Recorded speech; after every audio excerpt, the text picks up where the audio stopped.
আছে, কিছু কিছু সার্ভিস হয় রিটেনশন বেসড, যে এই ধরনের সার্ভিস চলতেই থাকে। তো আমরা স্কিল যখন চুজ করার পরে আমরা অনেকেই কিন্তু বুঝি যে এইটা নিয়ে বেশি দিন টিকা যাবে না, বা আমরা ইজি টু লার্ন যে স্কিল সেটা শিখি, পরবর্তীতে দেখা গেছে আমি প্রজেক্ট পাই না, বলি যে আসলে এই সেক্টরটা ভালো না। আচ্ছা যাই হোক, ভাই হারিয়ে গেছে, ভাই হারিয়ে গেছেন ভাই। আচ্ছা, আপনারা একটু নিচের লাইনটা কিন্তু একটু মনে রাখেন, হ্যাঁ, এটা নিয়ে আসলে কথা বলবো যে random project to predictable growth. তো ফ্রিল্যান্সাররা কোথায় আটকায়? ডলারে। মানে এটা আমি বিভিন্ন বেশ কিছু ইভেন্টে গিয়েছি, এটা নিয়ে আসলে অনেক মজা হয় যে ফ্রিল্যান্সাররা কোথায় আটকায়, আসলে কোথায় আটকায়। আমি বেশ কিছু জিনিস বলবো যে কোন কোন জায়গায় ফ্রিল্যান্সাররা আটকায়, সেটা হচ্ছে রিয়েলিটি বলবো, নট হচ্ছে যে আসলে আমরা এত বেশি বেশি ডলার ডলার বলতে পারি না, তো এই জন্য অনেকেই ভাবে হয়তো আমরা কখনো ডলার দেখি নাই আর কি। আচ্ছা ভাই, নেক্সট ভাই, ফ্রিল্যান্সাররা এই কয়টা জিনিসে আটকায়। প্রথম হচ্ছে ওয়ান মার্কেট প্লেস, দেন হচ্ছে ওয়ান ক্লায়েন্ট ডিপেন্ডেন্সি, নেক্সট হচ্ছে specific amount mindset, no delegation. আপনারা কি ব্যাপারগুলো বুঝতে পারতেছেন? ওয়ান মার্কেট প্লেস লুক, আজকে দুইজন ভাই আমাদের সাথে দেখা করতে আসছে, এর মধ্যে একজন ভাই মালয়েশিয়াতে থাকে, তো উনি হচ্ছে যে জাস্ট আমার আর আমার মেন্টরের সাথে দেখা করার জন্য আসছে আর কি, ছুটিতে আসছে, তো বললো যে ভাই আপনারা আসতেছেন, এই জন্য দেখা করতে আসছে। ভাই যখন মালয়েশিয়াতে সুইচ করার 3 মাসের মাথায় ভাইয়ের ফাইবার অ্যাকাউন্টটা রেস্ট্রিক্টেড হয়ে যায়। বুঝতেই পারতেছেন, যেহেতু মালয়েশিয়া গেছে মোটামুটি একটা ব্যাকআপ ছিল, ব্যাকআপ থাকার কারণে সে মোটামুটি এখন পর্যন্ত 1 বছর ধরে টিকে আছে এবং সেটাকে অন্যভাবে বিজনেস বিল্ড করে ফেলছে। বাট আমরা কি এই মার্কেট প্লেস লুপ থেকে বাহির হইতে পারতেছি, বা আমি মার্কেট প্লেস থেকে ভালো আর্ন করি, সেটা কি আমরা অপটিমাইজ করতেছি, সেটা কি আমরা এক্সপানশন করতেছি, এক্সপান্ড করতেছি না। আমি যখন ফাইবারে ফার্স্ট কাজ করা স্টার্ট করি, তখন এক ভাইয়ের সাথে আমি একই টেবিলে বসে কাজ করতাম। তো ভাই হচ্ছে এখন গার্মেন্টসে জব করে, তো আমি তখন হচ্ছে ছোট ছোট কাজ করি, $5, $10, $20 এরকম। তো আমি হচ্ছে $5 কাজও আউটসোর্স করাইতাম। এখন এটা দেখে ভাই খুব হাসতো, বলতেছে প্রজেক্ট আসছে, করলে তো পুরো টাকাটাই নিজের পকেটে, কেন শুধু শুধু তুমি আরেকজনকে দিয়ে করাইতেছো। অ্যাকচুয়ালি তাদের এই মাইন্ডসেটে প্রবলেম। তারা স্পেসিফিক যে আমার $10 কাজ আসছে, $500 কাজ আসছে, আমি ওটাতেই আটকে থাকতে চাই, ওইটাই আমি করব, ওইটা আমি অন্য কারো পকেটে যাইতে দিব না, ওইটা আমি নিজেই করব। অ্যাকচুয়ালি যারা গ্রোথ ওরিয়েন্টেড পারসন, তারা কি চিন্তা করে, তারা চিন্তা করে আমি একটা প্রজেক্ট করব না, আমি 10টা প্রজেক্ট করব, এর মধ্যে 30% কস্ট করব, ওই প্রজেক্ট উঠাবো, দেন 70% আমার প্রফিট থাকবে। টাকা কোথায় বেশি?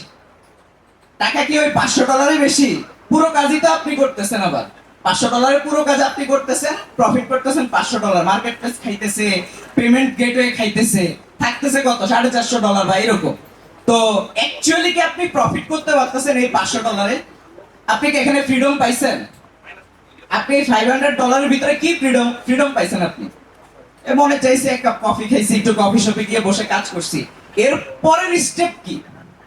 এর পরের স্টেপে কি আপনি যাওয়ার কখনো চিন্তা করছেন? এই জন্যই এখানে বলা হয়েছে যে শর্ট টার্ম অ্যাট্রাকশন। আমরা যখন কোনো একটা স্কিল শিখি, এজ এ মার্কেটার হিসেবে যদি আপনি বিবেচনা করেন, আপনাকে শিখতে হবে মার্কেটে কোনটা ডিমান্ড আছে, যেটা ডিমান্ড নাই সেটার যদি কেউ আপনাকে সবচেয়ে ভালো কিছু শিখায়, ওইটা দিয়ে আপনি কিন্তু মার্কেটে কিছু করতে পারবেন না। একটু আগে একজন ভাইয়ের সাথে কথা বলতেছিলাম, একজন ডিজাইনারের স্যালারি 1.5 লাখ টাকা ছিল, তো রিসেন্টলি তার জব চলে গেছে। এখন আমরা যদি একটু ক্লায়েন্ট অ্যাকুইজিশন নিয়ে কাজ করি, আমাদের কাছে এই ইনফরমেশন গুলো বেশি আসে। সে কোনোভাবেই গত 7-8 মাস ধরে নতুন করে জব নিতে পারতেছে না। তো ব্যাপারটা হচ্ছে এই একটাই কারণ যে শর্ট টার্ম অ্যাট্রাকশনে সবাই আটকে যায়। ছোট ছোট প্রজেক্ট, আমার ওই একটা মার্কেট প্লেস, একটা ক্লায়েন্ট, এই জায়গাটাতে আমরা আটকে গেছি। এটাকে যে আমি গ্রোথ করে পরের লেভেলে যাব, পরের স্টেজে যাব, এই চিন্তাধারাটা আমাদের ব্রেনে কখন কাজ করে? ওই যে যখন আমরা আমরা যখন অসুস্থ হই তখন আমরা চিন্তা করি যে আমার ফুড হ্যাবিটটা খারাপ, এটা চেঞ্জ করতে হবে। মানে যেটা আমারও হয়েছে, যে আমার ফুড হ্যাবিট, রাত সারা রাত কাজ করছি, এটা খাইছি সেটা খাইছি, বিড়ি খাই না, ঠিক আছে, তো প্রচুর চা খাইতাম, কফি খাইতাম, চিনি খাইতাম। তো দেখা গেছে যখন অসুস্থ হয়েছে তখন গিয়ে বুঝছি যে আসলে আমার লাইফস্টাইল চেঞ্জ করা লাগবে। সো আমরা বুঝি কখন? অ্যাকাউন্ট চলে গেছে, পকেটে টাকা নাই, মানি ম্যানেজমেন্ট করতে পারি নাই, কোনো অ্যাসেট বিল্ড করতে পারি নাই। আফটার দ্যাট ভাই কি করব কি করব কি করব, তখন কি করি? এই ভাইয়ের কাছে যাই, ওই ভাইয়ের কাছে যাই, ওই কোর্স করি, সেই কোর্স করি। কোর্স করে কেউ কোনোদিন কিছু করতে পারবে না যদি না সে নিজের ভিতর থেকে নিজেকে ডেভেলপ না করে, নিজেকে যদি চিন্তা না করে যে আমি ওই পজিশনটাতে যাব, তাহলে সে কখনোই কোনো কিছু করতে পারে না। সো ওই সিচুয়েশনের মানুষগুলোর সাথে আমার খুব বেশি কথা হয়। তারা এত বেশি ফ্রাস্ট্রেটেড থাকে যে তারা আসলে কি করবে খুঁজে পায় না। কারণ হচ্ছে অ্যাজ ইউজুয়ালি আপনি ধরেন আমরা খুব মিড লেভেল ক্লাস থেকে উঠে আসছি, বেশিরভাগ ফ্রিল্যান্সার হয়তো একটা সার্টেন টাইপ ফ্রিল্যান্সার আপনি দেখবেন হয়তো প্যাশন বা কোন একটা জায়গা থেকে ঢুকে গেছে। মোস্ট অফ দ্য ফ্রিল্যান্সার্স আসছে কেন? এই প্রফেশনে কিছু একটা করতে হবে, পকেটে টাকা নাই, এই জায়গাটা থেকে বেশিরভাগের আশা। তো এই আশা থেকে যখন আমার পকেটে টাকা ঢুকলো, তখন আমার কিন্তু এই একটা একটা আইফোন কিনতে হবে, একটা ম্যাকবুক আসলে আমার দরকার। মানে সে যত সোসাইটির সাথে যাচ্ছে, যাদের সাথে মিশতেছে, যে ফ্রেন্ডদের সাথে চলাফেরা করতেছে, যে তাদের সাথে আমার কি করতে হবে? আমার একটা কম্বিনেশন করতে হবে। ওই কম্বিনেশন করতে গিয়ে দিন শেষে পকেট খালি। তো আমি নেক্সট একটা এক্সাম্পল দিয়ে বলতাম, সেটা হচ্ছে এখনই বলতেছি, রিচ ড্যাড পুয়ার ড্যাডের যে রাইটার রবার্ট কিওসাকি, তো উনি রিসেন্টলি একটা জিনিস বললো যে যারা যারা ইনভেস্ট করতে চায় কিন্তু টাকা কম, আপনারা সিলভারে ইনভেস্ট করেন। সিলভার মানে কি? সিলভার মানে কি? রূপা। কেন? কারণ গোল্ডের প্রাইস বেশি, আপনি আর্লি স্টেজে এত ইনভেস্ট করতে পারবেন না, বাট আপনি এখন কি করতে পারেন? সিলভারে ইনভেস্ট করেন, সিলভার গ্রোইং হচ্ছে। তো এরা ভীষণ বুঝে 5 বছর পরে কি হবে। আর আপনি বুঝেন আমি একটা প্রজেক্ট ডেলিভার করলে আমার পকেটে কিছু টাকা আসছে, আপনার এতটুকু পর্যন্ত, এরপরে আর আপনি বুঝতে চান না এরপরের 2 বছর কি হবে, এরপরের 3 বছর কি হবে, এরপরের 5 বছর কি হবে। এইটা কে চিন্তা করবে? এটা কে চিন্তা করবে? আপনি চিন্তা করবেন না অন্য কেউ আপনাকে চিন্তা করাই দিবে? দিন শেষে যখন আপনি আইসা পারতেছেন না, তখন আপনি হতাশ। যাই হোক, এখানে এই যে ইজি টু সেল, এই ব্যাপারটা একটু আপনারা ব্রেনে রাখবেন। যেই জিনিসটা ইজিলি সেল করা যায়, ওইটা দিয়ে আপনি কোনোদিনও বেশি দিন টিকতে পারবেন না। যত কমপ্লেক্স জিনিস শিখবেন, যত পার্টস থাকবে ভিতরে, তত এটার প্রাইস কিন্তু বেশি হবে। এটা অ্যাজ পার মার্কেটিং সিস্টেমে যেটাকে আমরা বলি, যেটা ইজি টু সেল, সেটা হয় না। এক সময় হয়তো, এখনো কিছু কিছু হচ্ছে, but it's for a few people. এবং অল্প কিছু জিনিস কখনো বিগেস্ট এক্সাম্পল হইতে পারে না। আমরা হচ্ছে লার্জ পিপল নিয়ে কথা বলতেছি। ভাই নেক্সট। আচ্ছা দেখ ভাই, আপনি কি এরপরে না না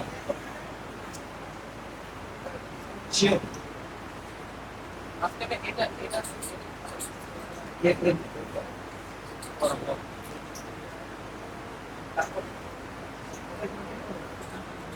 সো রেজাল্ট কি দাঁড়াচ্ছে? অ্যাকচুয়ালি যে কথাগুলো বললাম ওইটার রেজাল্ট হচ্ছে I have no system, I have no framework. আমার কোনো সিস্টেম নাই, আমার কোনো ফ্রেমওয়ার্ক নাই।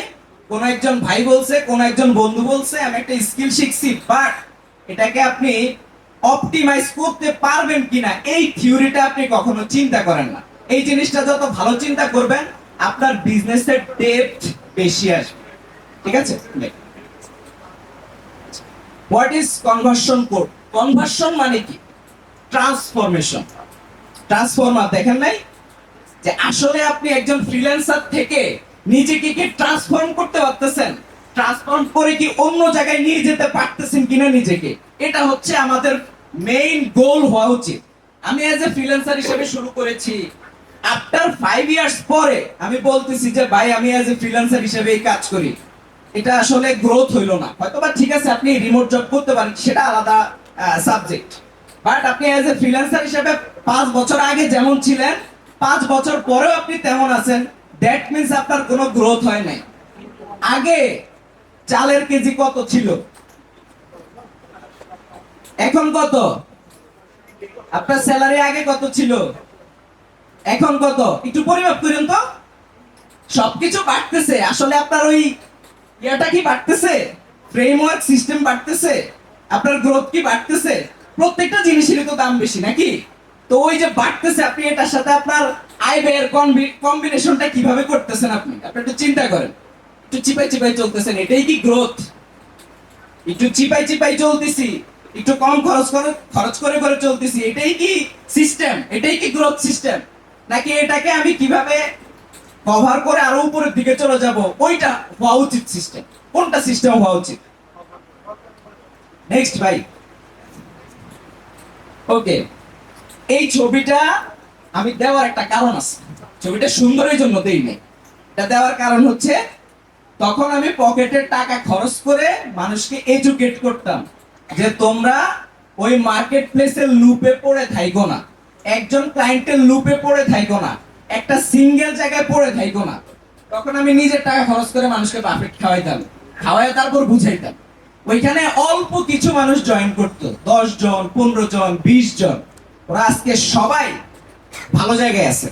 আজকে যে 2 জন ভাইয়ের কথা বললাম, ওর মধ্যে একজনের কথা বললাম অ্যাকাউন্ট রেস্ট্রিক্টেড হয়েছে, আরেকজন ভাই জাস্ট একটা ক্লায়েন্ট থেকে সে $50,000 ইনকাম করছে, $50,000 ইনোভেশন নিয়ে কাজ করে। এখন আপনি একটু চিন্তা করেন, আপনার স্কিলের সাথে মানে আপনি আপনার স্কিল দিয়ে কি $50,000 ইনকাম করতে পারবেন? চিন্তা করতে হবে। আপনার স্কিল কিন্তু যদি ওই ওরিয়েন্টেড না হয় তাহলে হবে না। আমি ছোট একটা স্টোরি বলবো। একজন ভাই আজকে আসার কথা ছিল, উনি আসে নাই। তো আমি যখন গত 4 বছর আগে ব্লগে লেখালেখি শুরু করি, তো তখন আমি একটা প্রোগ্রাম রান করছিলাম। তো ভাই আমার প্রোগ্রামে জয়েন করছিল। তো রিসেন্টলি সে প্রায় 3-4টা কমিশন পাইছে ক্লায়েন্টের কাছ থেকে। লাস্ট কমিশন পাইছে $40,000, এর আগেরটা পাইছে $30,000, এর আগেরটা মনে নেই, নেক্সট আরো কয়েক ধাপ আসবে। তকির ভাই, তো এখানে যে স্কিল মিথের কথা আমরা বললাম, যে জাস্ট ওয়ান স্কিল কি আপনার জন্য এনাফ? আপনি যে নেক্সট লেভেলে নিজেকে নিবেন, জাস্ট একটা স্কিল দিয়ে কি আসলে আপনি নিতে পারবেন? আপনি গ্রোথ করতে চাইলে আপনাকে কমিউনিকেশনে ভালো হইতে হবে, আপনাকে লিডারশিপে ভালো হইতে হবে, আপনাকে অনেক জিনিস শিখতে হবে। দেন হচ্ছে আপনি একটা টিম কন্ট্রোল করতে পারবেন। ভাই হচ্ছে অ্যামাজনের ভার্চুয়াল অ্যাসিস্ট্যান্ট হিসেবে কাজ করত। একজন ভার্চুয়াল অ্যাসিস্ট্যান্টের স্যালারি কত হয় সর্বোচ্চ? তখন 200, 300, 400, 500 ছিল, এখন এগুলো তো কমতেছে ডে বাই ডে। ভাই আমার প্রোগ্রামে জয়েন করার পরে সে কোল্ড ইমেল সম্পর্কে ধারণা পায়। ধারণা পাওয়ার পরে সেই স্কিলটা ডেভেলপ করে ফেলে। এবং এখানে আমি একটা কথা বলছি, আমাদের একটা ভয় আছে, ফিয়ার, যে আমরা এমব্রেস নিউ থিংস, নতুন জিনিস আমরা সহজে এমব্রেস করতে চাই না। এই আসছে, ও আমার চাকরি খাবে, দূর, এটা কোনো কথা হইলো? অনেকে বলতেছে না, এখনো বলতেছে না। এই যে ভয়টা আমাদের, যে আমরা নতুন জিনিস শিখতে চাই না। একটা নতুন জিনিস শিখলে কি আপনার জীবন থেকে কোনো কিছু হারাই যাবে? তার এটাই টার্নিং পয়েন্ট হয়ে দাঁড়াইছে। সে আজকে 2 বছর পরে যে কমিশন গুলো পাচ্ছে, এগুলো এক একটার অ্যামাউন্ট $30,000, $40,000, $50,000 করে। অনেকের হচ্ছে এটা 1 বছরের ইনকাম, 2 বছরের ইনকাম। ঠিক আছে, এক্সেপশন ফরিদ্রনি ভাইবার। ঠিক আছে, তো ভাই হচ্ছে আলাদা করে দেখাইছে ভাইয়ের একটা ক্লায়েন্টে। তো আমরা যে ভাই নিজেও কিন্তু একটা কথা বললো যে কোভিড আসার পরে ভাই নতুন জিনিসে সুইচ করছে, ওয়ার্ডপ্রেস থেকে শপিফাইতে। অপরচুনিটি কোথায় আছে এটা যারা বুঝে তারাই ভালো করতে পারে। লাইক আমি যেটা বললাম, যে রবার্ট কিওসাকি বলতেছে যে নাও যদি তুমি আর্লি ইনভেস্টর হইতে চাও, তুমি সিলভার কিনো।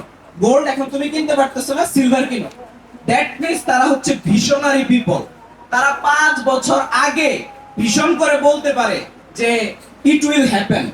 সবকিছু তো আর হবে না, বাট তারা তাদের অভিজ্ঞতা এবং ডাটা দিয়ে বলতে পারে যে এখন যদি তুমি এই জিনিসটা করো, 5 ইয়ার্স পরে এটা কি হবে, এটা এরকম হবে। শ্বাসের যখন সময় ছিল, এখন কিন্তু শ্বাস আস্তে আস্তে মানে কি হয়ে গেছে, এলোমেলো হয়ে গেছে। এখন আপনি ইউনিক প্রোডাক্ট বানাইতে হবে, কারণ এখন নো কোডের যুগ। সবাই যে যার মতো করে বানাইতেছে, তাই না? আপনি ইউটিউবে গেলে দেখবেন যে আমি নো কোড দিয়ে বানাইছি, এত এত $1000 ইনকাম করছি। তার শুধুমাত্র সেটা বিল্ড করছে এটার কারণে হয় নাই, তার সিস্টেম আছে এই কারণে সে ইনকাম করতে পারতেছে। এখন এই সিস্টেম এবং এই ফ্রেমওয়ার্ক গুলো কি আপনি শিখার ট্রাই করতেছেন কিনা, নাকি জাস্ট ওই একটা স্কিল শিখছেন, একটা গিগ দিছেন বা আপওয়ার্কে আপনি একটা প্রোফাইল দিছেন, বিট করতেছেন, এরপরে আপনি ফিল করেন যে আমার আর কি কাজ, আমার তো আর কোনো কাজ নেই, আমি তো চেষ্টা করেই যাচ্ছি। আসলে আপনি চেষ্টা কি গ্রোথ করার জন্য করতেছেন, নাকি জাস্ট হচ্ছে যে ওই ওই যে ইনকাম, স্মল ইনকামের যে অ্যামাউন্টের যে মাইন্ডসেট, ওইটা নিয়ে আপনি বসে আছেন? সো এই দুইটা জিনিস যদি আপনারা এই এই ভয়টা যদি দূর করতে পারেন, যে আপনারা নতুন জিনিস যদি এমব্রেস করতে পারেন, নতুন জিনিসকে যদি কোলাকুলি করতে পারেন, you can achieve a lots of things. ঠিক আছে? যখন আমি কোল্ড ইমেল নিয়ে কাজ করি গত প্রায় 8 থেকে 10 বছর আগের কথা, তখন বাংলাদেশে অনেকেই কোল্ড ইমেল শুনে নেয়। আমার মেন্টর আমাকে বলতেছে যে আরিফ তুমি কোল্ড ইমেল নিয়ে শুরু করো, এখন যেভাবে শুরু করবো ওইভাবেই কাজ করবে। আমি কাজ করা শুরু করে দিছি। আপনার হয়তো 10 ইয়ার্স পরে আপনারা এসে শুনতেছেন হ্যাঁ কোল্ড ইমেল হচ্ছে একটা মার্কেটিং, বাট ওটা তত দিনে আমি ওটা খেয়ে শেষ করে ফেলে দিছি, আর আপনি এসে এটা নতুন করে শুরু করতেছেন। মানে খাওয়া কিন্তু আমি বেশি খেয়ে ফেলছি অলরেডি। আপনি এসে যদি এখন নতুন করে এটা দিয়ে খেতে চান, তাহলে আপনাকে ডিফারেন্ট হইতে হবে। এজ ইউজুয়াল ভাবে কিন্তু আপনি খেতে পারবেন না। পারবেন? পারবেন? পারবেন না। ইউনিক হইতে হবে। ভাই নেক্সট স্লাইড। আচ্ছা, তো আমাদের দা বিগেস্ট পিকচারটা কি দাঁড়াইলো, যে ফ্রিল্যান্সাররা ফেল করে একটা কারণেই, তারা শর্ট টার্ম জিনিসের চিন্তা করে। একটা প্রজেক্ট, একটা গোল, একটা মার্কেট প্লেস, এতটুকুর ভিতরে সীমাবদ্ধ। $500 এতটুকুর মধ্যে সীমাবদ্ধ। $500কে আমি $5000 বানাবো, এটা আমরা কখনো চিন্তা করি না। বাট উইনার্সরা কেন সাকসিড হয়? They focus on long term system. তারা লং টার্ম চিন্তা করে যে আসলে আগামী 3 বছর বা 5 বছর পরে গিয়ে কি দাঁড়াবে, তারা এটা বেশি চিন্তা করে। They are not fascinated with iPhone 17 pro max আসছে আমাকে এটা কিনতে হবে। তারা চিন্তা করে যে কি বললো একটু আগে মামুন ভাই বলে গেল, সে গতকালকেও $16,000 দিয়ে একটা কোর্সে জয়েন করছে। এখন আপনাকেও জয়েন করতে হবে, ব্যাপারটা এরকম না। বাট আপনি ট্রেন্ডে গা ভাসাইতেছেন, লিটারেলি ট্রেন্ডে গা না ভাসিয়ে আপনি যদি একটু চিন্তা করতেন যে আমি একজন সাকসেসফুল হিসেবে নিজেকে আফটার 5 ইয়ার্স পরে দেখতে চাই, তাহলে আপনি কখনোই শর্ট টার্ম গোলে আপনি মানে উচ্ছ্বসিত হইতেন না। এটা আমরা হইতাম এক সময়। $5 একটা প্রজেক্ট হইলেই, তখন তো আর কফি খাওয়ার টাকা ছিল না, চায়ের দোকানে চলে যেতাম চা খাইতে। আর একটা নতুন প্রজেক্ট আসছে, একটা মানে অন্যরকম জিনিস। বাট আমি লাইফের অনেক কিছু স্যাক্রিফাইস করছি, যে আমি $5 আমার আসতেছে $4, এর মধ্যে আমি খরচ করতাম আবার $2, যে এটা আমি আরেকজনকে দিয়ে করাইতাম। কারণ হচ্ছে ওই টাইমটা আমি লার্নিং এর পিছনে খরচ করছি। সো ওইটা যে আমি করছি, আফটার অলমোস্ট প্রায় $1,00,000 আমার হচ্ছে ফাইবার থেকে আর্নিং করা আছে। এখানে মনে হয় না 4-5টা প্রজেক্ট আমি নিজে করছি, পুরোটাই ড্রপ সার্ভিসিং করে করছি। ড্রপ সার্ভিসিং যে আরেকজনকে দিয়ে কাজ করা, এটা শেখানোর কি আছে? গত 10 বছরের যে অভিজ্ঞতা নিয়ে কথাটা বলতেছি, যে আপনি ড্রপ সার্ভিসিং যদি করতে পারেন প্রপারলি, এটার মতো শান্তির বিজনেস আর কিছুই হয় না। আপনি জাস্ট ক্লায়েন্ট কমিউনিকেশন করবেন বা আপনি টিম হ্যান্ডেল করবেন, সবকিছু কিন্তু আপনার রেডি হয়ে যাবে। আমার ডিজাইনার, মার্কেটার গত 5 থেকে 7 বছর ধরে আমার সাথে কাজ করতেছে, ওদেরকে তো কিছু বলাই লাগে না, ওদেরকে দেওয়ার আগেই সবকিছু বুঝে যায়। সো ওই জায়গাটা আমি লার্নিং এর পিছনে খরচ করছি। That's why I gained freedom. আমি ফ্রিডম অর্জন করছি যে আমার কাজ করা লাগতেছে না। আপনি এজ ইউজুয়ালি সারা জীবন ফ্রিল্যান্সিং করবেন, সারা জীবন আপনি মানে ব্যাক পেইন তৈরি করবেন আপনার। আমারও তো ব্যাক পেইন আছে, জামা করার লাগে 2 দিন পর পর। আপনার যেই দিন হবে ওই দিন আপনিও বুঝবেন যে এত টাইম তো বসে থাকা উচিত না। বাট আপনার ইউ হ্যাভ এ ফ্যামিলি, বাচ্চা কাচ্চা আছে, আমাকে তো একটা পরিমাণ টাকা ইনকাম করতে হবে। বাট আপনার ওই পরিমাণ ইনকাম আসতেছে না। দ্যাট টাইম আপনি কি করতেছেন? ছুটাছুটি করতেছেন, ওই কমেন্টে গিয়ে একজনের গালি দিতেছেন। কেউ একটা কমেন্ট করলে আমরা বুঝি যে সে আসলে খুব ফ্রাস্ট্রেশনে আছে। তার সাইকোলজিটা কিন্তু আমরা বুঝে ফেলি যে সে ফ্রাস্ট্রেশন থেকে কথাটা বলতেছে। সেই রকম পিপলদের সাথে কথা বলতে বলতে আমারও একটা অভিজ্ঞতা হয়েছে, এই জন্য আমি বলতে পারি। তো ভাই নেক্সট।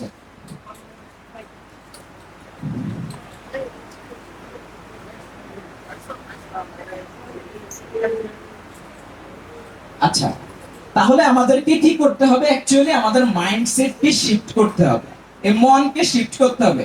মন শুধু ওই একজনকে দিলে কিন্তু হবে না, মন অন্যান্য জায়গায় দিতে হবে। ঠিক আছে?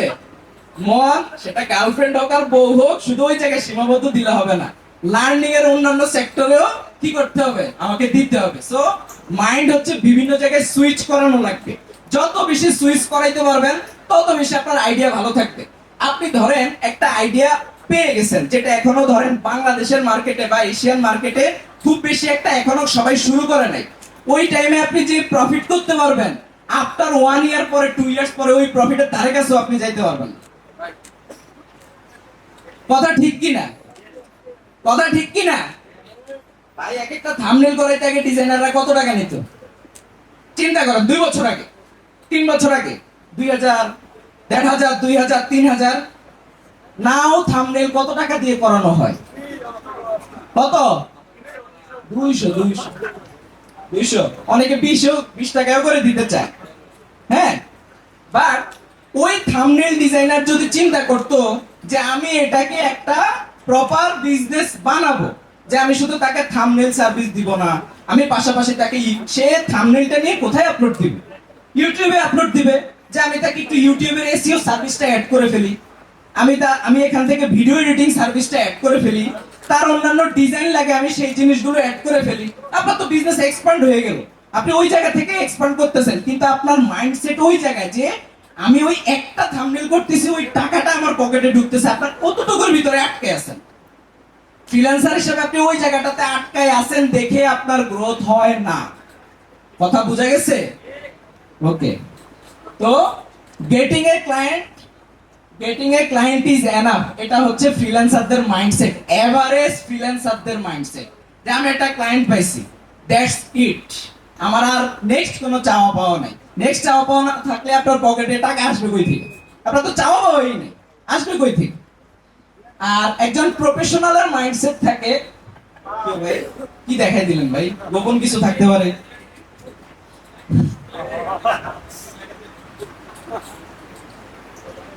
এটাই কি ছিল ভাই? এটা ছিল। আচ্ছা, প্রফেশনালদের মাইন্ডসেট কেমন থাকে? প্রফেশনালদের মাইন্ডসেট থাকে build a system so clients repeat, refer and stay long term.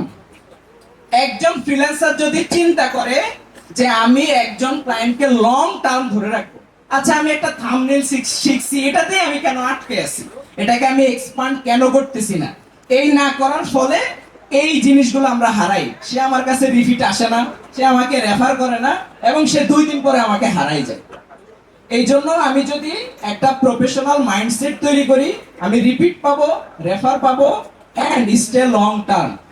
গত 2 মাস আমি লিঙ্কডইনে কোনো পোস্ট দেই নাই।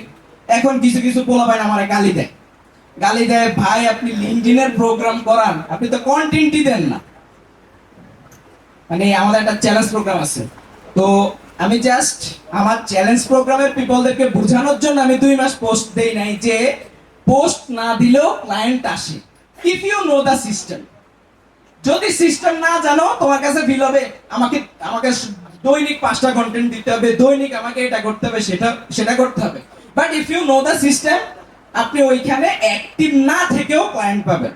আমি আমার ইনস্টাগ্রামে অ্যাক্টিভ না, বাট বিহাইন্ড দ্য সিন আমার ভার্চুয়াল অ্যাসিস্ট্যান্ট ক্লায়েন্ট সোর্স করতেছে, আউটরিচ করতেছে, আমি কি কাজ করতেছি? সো তাদের মাইন্ডসেট হচ্ছে সে লিঙ্কডইন শিখায় কিন্তু সে লিঙ্কডইনে পোস্ট করে না, কিন্তু আমি কিন্তু রেজাল্ট আমার প্রোগ্রামে পিপলদেরকে দেখাচ্ছি, দেখো আমার কিন্তু ক্লায়েন্ট আসতেছে, because I know the system, যে 15 মিনিট কাজ করলে এখান থেকে ক্লায়েন্ট আসে। তাহলে আমি এখানে কেন আর এক্সট্রা টাইম দিব? এবং আমাদের প্রিভিয়াস যে ক্লায়েন্টগুলো আছে ওগুলোর কাজ করে আমরা মোটামুটি এখন স্লট খালি থাকে না। সো আমার আসলে এটা নিয়ে প্যারা নেওয়ার তো দরকার নাই, যদি না থাকতো তাহলে প্যারা নিত। ভাই next slide. So the conversion কোডের 4টা পিলার আছে। আমার একটা প্ল্যান ছিল যে আমি এটা নিয়ে একটা প্রোগ্রাম করব, বাট ওইটাই আসলে এখানে নিয়ে আসছি। আমি প্রথমেই যেটা বলছিলাম যে আপনি যদি নিজেকে ট্রান্সফর্ম করতে চান, আপনাকে এই 4টা কোড আপনাকে নিয়েই আগাইতে হবে। এটা একটা ছাড়া আর একটা হবে না, একটার সাথে আরেকটা related. Decode the market, understand where the demand really is, যেটা আমি প্রথম থেকেই বলে আসছি। যেটা ডিমান্ড আছে মার্কেটে সেটা করবেন, তাহলে আপনি ফেইলিওর না হইলেও অন্তত একটা সময় গিয়ে আপনি কিন্তু ভালো টাকা আর্ন করতে পারবেন। যদি আপনি ইজি টু সেল কিছু শিখেন, কয়েকদিন পরে আপনি কিন্তু হারাই যাবেন। দিন শেষে আবার ওই আপনাকে ওই কোন একটা ছোট একটা জব করতে হবে। ওই আমার ওই ভাইয়ের মতো যে গার্মেন্টস এ জব করে এখন, সে বড় বড় কথা বলতো, সে আমার নিয়ে খুব হাসি ঠাট্টা করতো যে তুমি $5 কাজ আবার আরেকজনকে দিয়ে করো, ঠিক আছে। বাট ওই টাইমে আমি স্কিল ডেভেলপ করছি, আমি অন্যান্য জিনিস শিখছি। এখন সে 30,000 টাকা বেতনের জব করে, but we are earning 7 figure plus, ঠিক আছে। তো সে তো আমার পজিশনে যাইতে পারে না, কারণ আমি আফটার 5 ইয়ার্স এর পরে চিন্তা ভাবনা করছি, আর সে চিন্তা করছে এখন $5 ইনকাম করলে আমার পকেটে 500 টাকা ঢুকতেছে। সো এই চিন্তাটা কিন্তু করা যাবে না, ঠিক আছে। আচ্ছা, position yourself, no clear value, not just skill. লিঙ্কডইনে যাবেন, বিভিন্ন ইন্টারন্যাশনাল গ্রুপগুলোতে যাবেন, আপনি এজ এ ফ্রিল্যান্সার হিসেবে মার্কেটিং করতে করতে নিজের গলা ফাটাই দিতেছেন। বাট আপনি আপনার নিজেকে কিভাবে পজিশন করতে হবে, নট জাস্ট স্কিল। আমি একটা থাম্বনেইল ডিজাইন করছি, কেন আমি এটা বলবো যে আমার কাছ থেকে থাম্বনেইল করলে তোমার এত পার্সেন্ট ইমপ্রুভ হবে, তোমার ভিউ এই জায়গা থেকে এই জায়গায় চলে যাবে। এই যে মার্কেটিং স্টাইলে কথাবার্তাটা, এটা আমরা বলতে পারি না, নিজেকে পজিশনিং করতে পারি না। আপনি শিখলেন ক্লায়েন্ট হান্টিং, আচ্ছা, আপনি লিঙ্কডইন থেকে একটা ক্লায়েন্ট পেলেন, পাওয়ার পরে ওই ক্লায়েন্টের কাছে তো নিজেকে পজিশনিং করতে হবে নাকি? ওই পজিশনিং কি আপনাকে কেউ শিখাই দিবে? আপনার স্কিলটা কিভাবে তাকে পজিশন করা যায়, তার কাছে পজিশন করা যায়, জাস্ট শুধু আমি ফ্রিল্যান্সার, আমি এতগুলো প্রজেক্ট করছি, আমার এই রিভিউ আছে, that doesn't matter. That doesn't matter. আপনি চিল্লে চিল্লে এগুলো বলেন, আপনার সামনে দিয়ে সারাদিন, ধরেন কেউ চিল্লাইতেছে না, ফেসবুকে সারাদিন আপনার সামনে অ্যাড দিচ্ছেন, আপনি কিনতেছেন না, কি হয়েছে? আপনি রাস্তা দিয়ে হাইটা যেতেছে, একজন বলতেছে ভাই এটা নেন এটা নেন এটা নেন, আপনি নিতেছেন না, কি হয়েছে? কিন্তু আপনি কিছু কিছু জায়গায় গেলে দেখবেন তার জিনিস মানুষ গিয়েই দেখে, কারণ সে নিজেকে ওইভাবে পজিশনিং করে ফেলছে। মানুষ তাকে বিলিভ করে, মানুষ তাকে ট্রাস্ট করে যে তার কাছে গেলে আমার প্রজেক্টটা হবেই, বা আমি তার কাছ থেকে একটা ভালো প্রোডাক্ট পাবো। এই পজিশনিংটা আমরা করতে পারি না, আমরা এভারেজ কি করি, বিবিএ করছি, এমবিএ করছি, পড়াশোনা করছি, ওইটাকে দিয়ে সিভির মধ্যে ভূমি করে দিছি, সিভি থেকে কি হয়েছে, ওই যে আমার ইন্টারভিউ নিতেছে ওর সামনে গিয়ে ভূমি করে দিছি, মানে এই জাস্ট এই স্টাইলে যাচ্ছি। But you are here competing with the whole world. পুরো ওয়ার্ল্ডের সাথে আপনার সাথে ওর পার্থক্যটা কোন জায়গায় তৈরি হয়? পার্থক্যটা তৈরি হয় পজিশনিং এ, যে আপনি কিভাবে নিজেকে পজিশনিং তৈরি করতে পারছেন। যেমন আমরা আমাদের আরিফ নোটসকে যদি এক্সাম্পল দেই, যেটাকে মানুষ কেন চিনে, বিকজ আমরা পজিশনিং করছি। আমাদের এটার পিছনে একটা গোল আছে, ফ্রেমওয়ার্ক আছে, সিস্টেম আছে। মনে চাইছে কন্টেন্ট ভূমি করে দেয়নি, প্রত্যেকটা কন্টেন্টের পিছনে কারণ আছে, প্রত্যেকটা পোস্টের পিছনে কারণ আছে। এই যে বড় বড় নাইকি হইতে ওরা পোস্ট করে, এখানে ওদের একটা মিনিং থাকে, ডিজাইনের একটা মিনিং থাকে না, ওদের একটা পোস্টের মিনিং থাকে না, এরকম আমাদেরও কোনো না কোনো মিনিং থাকে। ঠিক আছে, সবগুলা পোস্ট মিনিংফুল হয় না, but we have a goal, we have a system, we have a framework, যে আমরা কি করব। রাসেল ব্রানসনের একটা কথা আছে, যেটা আমি আজকে জাকির ভাইয়ের সাথে বলতেছিলাম, যে সিস্টেম একই, ফ্রেমওয়ার্ক ডিফারেন্ট। আগেও মানুষ একটা জিনিস করত, ওইটাকে এখন নতুন ভার্সন, নতুন ফ্রেমওয়ার্ক করে দেখানো হইতেছে, জিনিস একই। প্রাণ কোম্পানির জিনিস কতগুলা, আপনি একই কেকের প্যাকেট দেখতে দেখতে বিরক্ত হয়ে যাবেন, এই জন্য ওরা বারবার বারবার প্যাকেট চেঞ্জ করে, নাম চেঞ্জ করে, আপনাকে ফিল দেয় যে এটা হচ্ছে নতুন একটা প্রোডাক্ট, অন্য কোম্পানির প্রোডাক্ট। ঠিক আছে, এই যে আপনার অফারটা, আপনার সার্ভিসটা, আপনি এরকম ফিল কি ক্লায়েন্টকে দিতে পারতেছেন? দিতে পারতেছেন না, সে আপনাকে এভারেজ ফিল পাচ্ছে। আপনি আপরকে কভার লেটার লিখলেন, সে বাকি 10 জনের মতো আপনাকেও সেই 10 জনের মধ্যে ফেলে দিছে, বাট সে আপনাকে ডিফারেন্ট ফিল করবে তখন যখন আপনি পজিশনিং করতে পারবেন, যখন তার পেইন পয়েন্টটাতে আপনি টোকা দিতে পারবেন, দেন হি উইল রিপ্লাই। আপনি ফিল করতেছেন আমি আমার টাকা খরচ করে, কানেক্ট খরচ করে কি করছি, অ্যাপ্লাই করছি, আপনার মাথায় চিন্তা এটাই, কিন্তু আপনি কাগজ কলম নিয়ে কি হিসাব করতে বসছেন যে আমি 10টা বিট করছি বাট আমি রিপ্লাই পাই নাই, কেন? আমাকে কোথায় ইমপ্রুভ করতে হবে? আপনি কি এগুলো কাগজ কলম হাতে নিয়ে এগুলা কি ক্যালকুলেশন করেন? আমার চ্যালেঞ্জ প্রোগ্রামে প্রথমবার জয়েন করছে 250, পরের বার 200, পরের বার আবার 200-250 এরকম। এখন আমি তো ক্যালকুলেশন করি যে প্রথমবার অনেকে জয়েন করছে, কেন? কারণ সবাই পাইছে এটা নতুন একটা জিনিস, পরের বার কিন্তু কমে গেছে, কেন? এটা শুনতে শুনতে এখন ওই যে বললাম না, ডিফারেন্ট ফ্রেমওয়ার্ক তৈরি করতে হয়। ডিফারেন্ট ফ্রেমওয়ার্ক না তো দিচ্ছেন, আপনি একই কথা বলে যাচ্ছেন, I M A WordPress developer, I M A graphic designer, I M A marketer.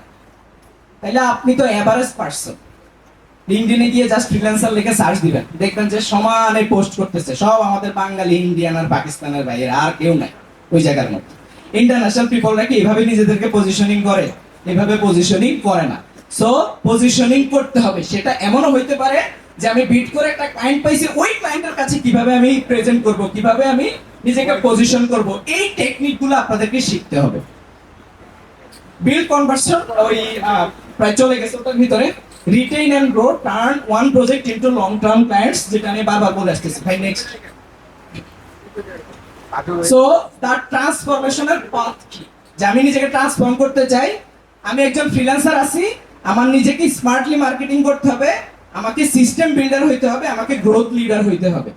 Just আমরা পড়ে আছি এই জায়গাটাতে, নট এই জায়গাটায় পড়ে থাকলে হবে না। এটাকে কি করতে হবে? আমি 10 বছর ধরে আমার মেন্টরের কাছ থেকে কনসালটেন্সি নিচ্ছি, স্টিল নিচ্ছি। ওয়াই? আমার এক ব্রেনে সবকিছু নাও আসতে পারে।